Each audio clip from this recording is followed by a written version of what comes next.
So perhaps we could start with the history. That's always a good place to start. Gives us some context. Sometimes it gives us comfort, sometimes not.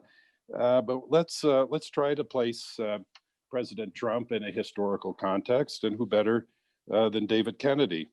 David, have we seen a president like this before?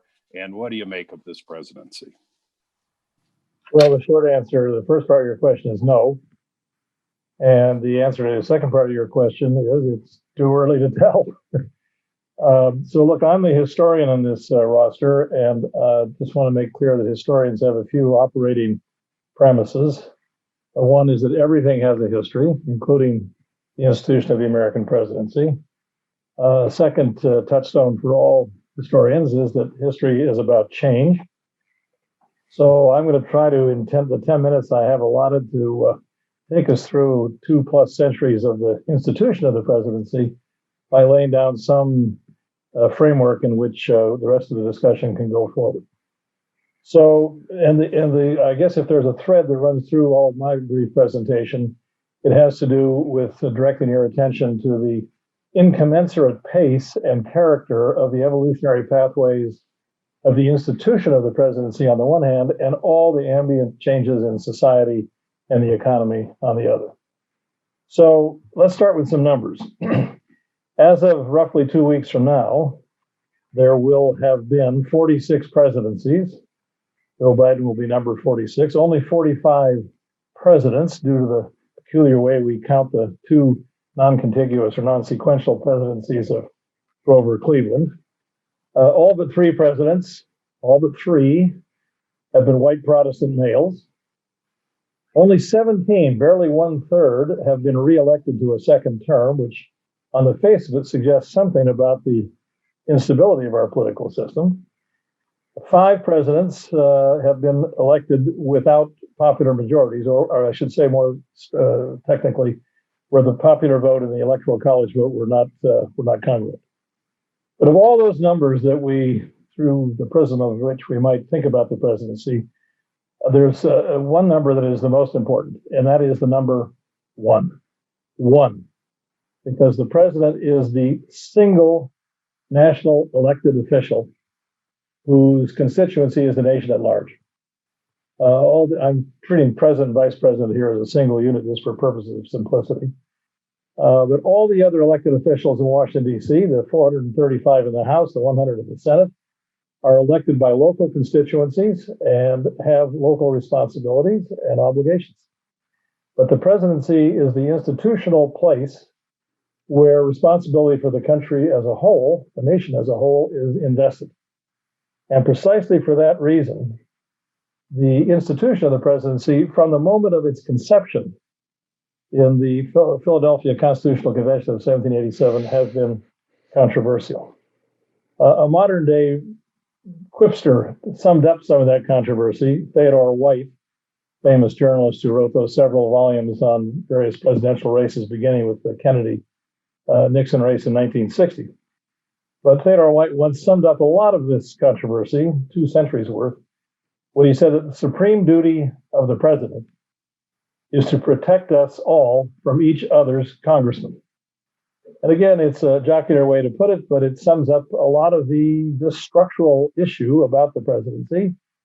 To repeat what I just said, the president is the one officer in our system with national responsibilities by definition, and the other 535 people in Washington, D.C.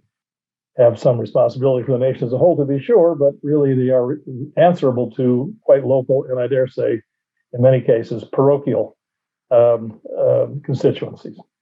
So precisely because of this structural issue, the structural difficulty, the presidency has been controversial, to repeat, from the beginning. James Wilson, along with Alexander Hamilton, the 2 most prominent spokespeople for a strong executive in the Constitutional Convention in 1787, Wilson once said that nothing was more perplexing in that convention in 1787 than trying to figure out the method for choosing the president.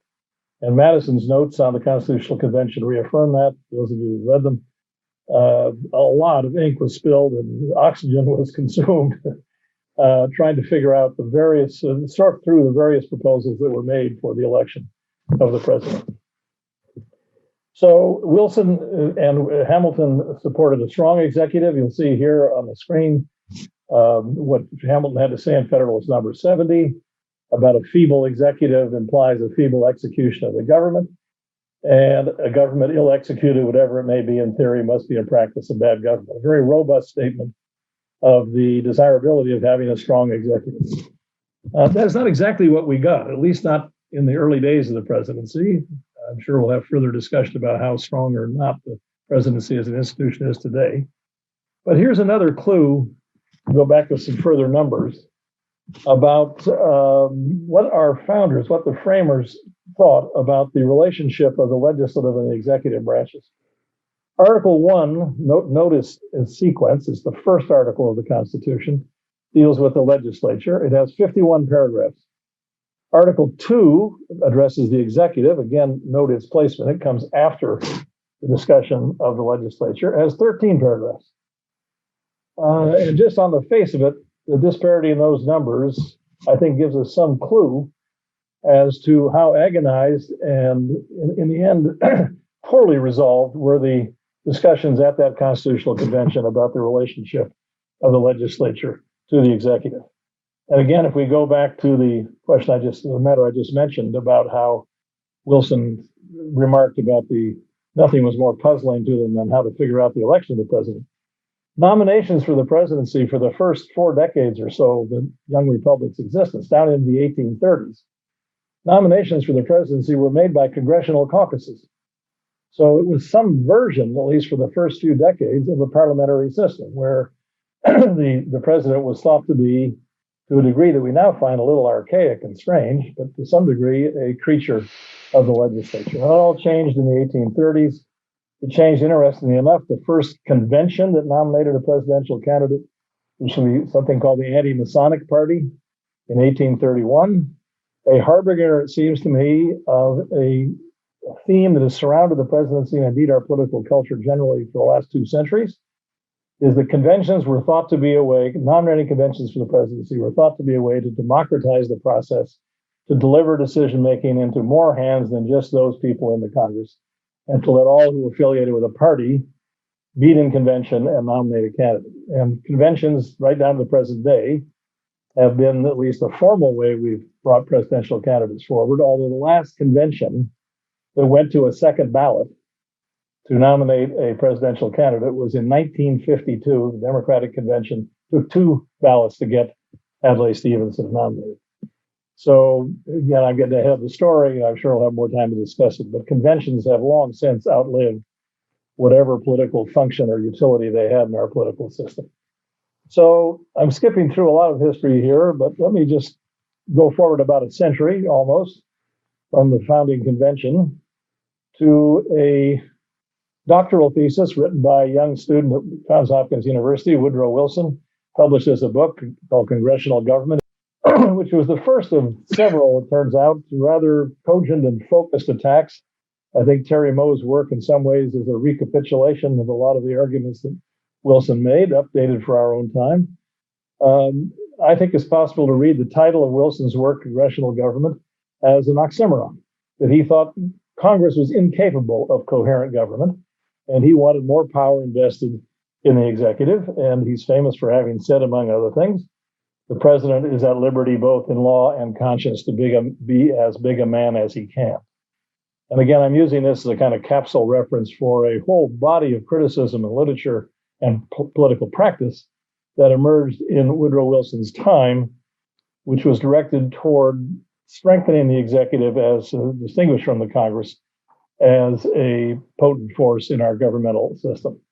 So in a couple of minutes I have left, I just want to very quickly go through some big changes, all of which have their origin in the so-called progressive period of 2 decades or so, the first 2 decades or so of the 20th century. And just for purposes of keeping it all in mind, I'm going to organize these as 3 Ps, 3 changes, each of which begins with the letter P.